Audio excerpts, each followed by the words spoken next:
메르스 발생 후 한 달이 지났습니다. 확진 환자 발생이 줄면서 메르스 사태 진정 국면으로 접어드는 것이 아니냐라는 조심스러운 의견도 나오고 있는데요. 이런 기류 속에 우리 보건당국에서는 어제 공식 브리핑에서 국내외 전문가와 메르스 종식 기준에 대한 논의를 시작했다라고 밝히기도 했습니다. 메르스 출구 전략으로 해석할 수도 있는 우리 보건당국의 제스처 어떻게 바라봐야 할지 대한의사협회 최재욱 의료정책연구소장과 함께 짚어봅니다. 소장님 안녕하십니까? 네, 안녕하세요. 최재욱입니다. 예, 우선 지난주부터 이제 이 메르스 환자 발생이 줄면서 진정세로 접어든 것이 아니냐라는 의견 나오고 있는데요. 교수님은 어떻게 판단하십니까? 네, 여러 가지 통계적 수치상으로 봤을 때 긍정적인 전망과 함께 진정세 국면으로 보이지 않을까라고 전망을 하고 있습니다만, 예. 저는 상당히 이번에 굉장히 우려되는 부분이 있습니다. 아하, 그래요. 어떤 부분이 우려되시나요?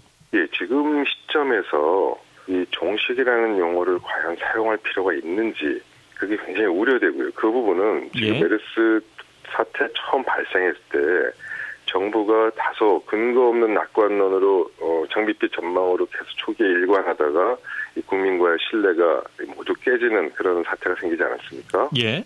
그래서 항상 이 감염성 질환을 담당하는 이런 부서에서는 관리부서는 항상 최악의 시나리오를 상정하고 그에 맞는 전망을 통해서 최선의 노력을 하고 있다는 그런 모습을 보여주는 것이 국민과 신뢰 구축이 가장 중요한데 예. 또 다른 그런 실수를 왜 반복하려고 하는지 좀 우려스럽습니다. 예. 근데 이제 어제 보건당국 브리핑을 보면은 이제 국내 전문가와 세계보건기구 전문가와 함께 이제 메르스 종식 기준에 대한 논의를 시작했다. 뭐 이렇게 밝히고 있지 않습니까? 그러면 이런 논의 자체가 좀 약간 시기상조다 이렇게 판단하시는 건가요? 네.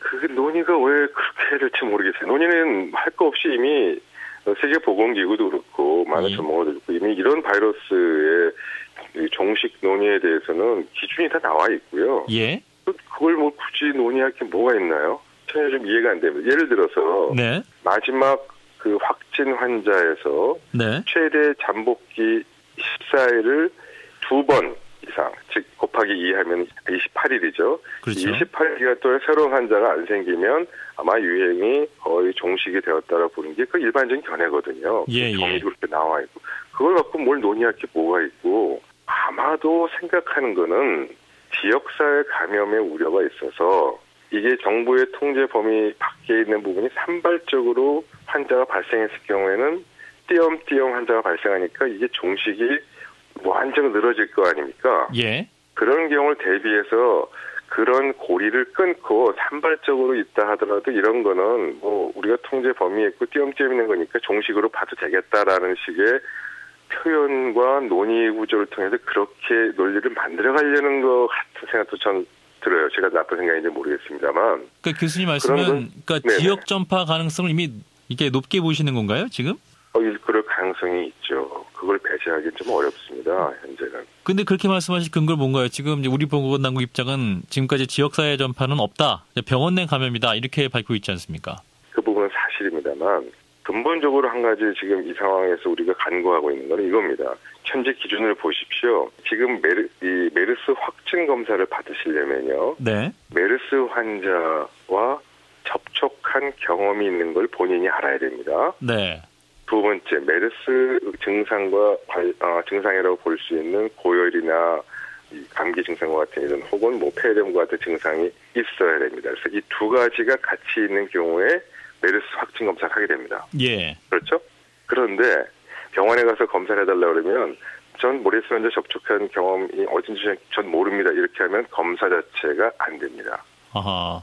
그러면 자신이 메르스에 걸린지도 모르는 환자들이 이미 지역사회에 존재할 가능성도 있다. 그렇게 높게 보시는 거군요.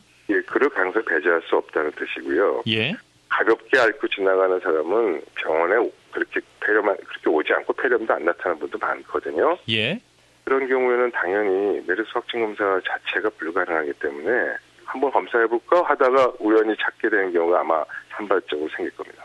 예, 좀 그런 경우가 말씀하신 대로 사실이라면 좀 가장 우려스러운 부분이 아닐까 싶은데요. 그러면 우리 보건당국에서 잡고 있는 6월 말 종식 목표도 사실상 어렵다, 불가능하다 이렇게 진단할 수도 있겠네요. 현실적으로 그 부분은 좀 어렵고요. 예. 더더구나 어제도 또 추가로 확진 환자가 3분 나오지 않았습니까? 예. 그래서 그런 부분 고려하면 현실적으로는 뭐 이미 벗어난 거라고 보시면 됩니다. 예. 자, 그리고 이제 그 삼성서울병원 측이 현재는 부분 폐쇄를 하고 있습니다만, 이제 질병관리본부에서는 더 이상 이제 폐쇄를 연장할 계획은 없다. 그렇기 때문에 따라서 한 25일부터는 이제 정상 진료가 재개될 가능성이 높은데요. 이 부분은 어떻게 보십니까? 두 가지 측면에서 고려해야 되는데 제가 생각하기에는 좀 섣부른 것 같습니다. 좀 연장해야 될 필요를 심각하게 고려해야 되지 않겠는가 생각이 들고요. 예. 당초 25일로 예정했던 거는 마지막 그 삼성병에서 나왔던 환자 이송 요원이었던 것 같습니다만 예. 그분이 접촉했던 분에 대해서 2주간 잠복기를 고려했을 때 25일이었습니다. 네. 그런데 어제 추가로 삼성병원 진료 중에서 확진자가 나오지 않았습니까? 예. 그래서 그 의사가 감염을 유발했을 접촉 범위를 모두 조사해서 추가적인 차단이 효과적으로 되어 있다면 뭐 25일로 되겠지만 예. 그런 부분에서 어느 정도 이 촘촘하게 방역망이 작동되지 않을 거라는 우려가 있다면 당연히 연장하는 게 맞습니다. 아하, 예. 그러니까 이제 삼성서울병원 내에 그 의료인 가운데서 계속 확진자가 나오고 있기 때문에 또 응급실 네네. 이외 지역에서도 좀 어떤 접촉이 있을 가능성도 있다. 배제할 수 없다. 이런 말씀이시네요. 네, 맞습니다. 예. 이 감염병 관리는요. 사람과 환경에 대한 격리와 차단이 핵심이거든요. 예. 그것만 막으면 추가 환자는 다 막을 수 있습니다. 예. 즉 같이 신경 쓰는데 이 부분이 얼마큼 막냐는 관점에서 봤을 때 예. 추가 환자가 발생했다면 그 부분부터 다시 시작해야 됩니다. 아하. 다시 한번 판단해야지 과거가 이랬으니까 지금 이랬다. 이거는 넌센스입니다. 예. 자, 그리고 이제 계속 논의되고 있는 것이 이제 의료진 가운데 계속해서 추가 환자가 나오고 있기 때문에 이 부분을 또 중요하게 보는 시각이 많거든요. 이 부분은 어떻게 보시나요? 이거는 사우디아라비아도 그렇고 우리나라도 그렇고 동일한 현상인데 이미 예측됐던 바고요. 예. 그런 면에서 지금 우선적으로 앞으로 해야 될 일은 이제부터는 선택과 집중이라는 이 부분을 좀 강조할 필요가 있고요. 그래서 병원 중에서도 가장 위험하다고 생각하는 감염이 많이 발생할 우려가 있는 네. 중환자실, 심장투석실, 응급실, 수술실 주로 제가 말씀드리는 데를 자세히 생각해보면 대부분 밀폐되어 있거나 가장 상태가 안 좋으신 위중한 분들이 모여있는 곳들입니다. 예. 이런 분들의 이런 공간과 이런 장소에 대한 선택과 집중으로서의 관리가 필요하고요. 예. 두 번째로 어쩔 수 없이 확진 환자를 가장 치료해야 되는 일선에 있는 분들이 있습니다. 네. 이 보호구 착용을 위한 훈련과 교육이 반드시 필요한데 예.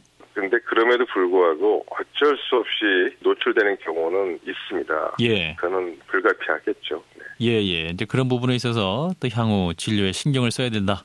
선택과 집중해야 네네. 한다는 지적을 주셨네요. 네, 말씀 네. 잘 들었습니다. 네, 감사합니다.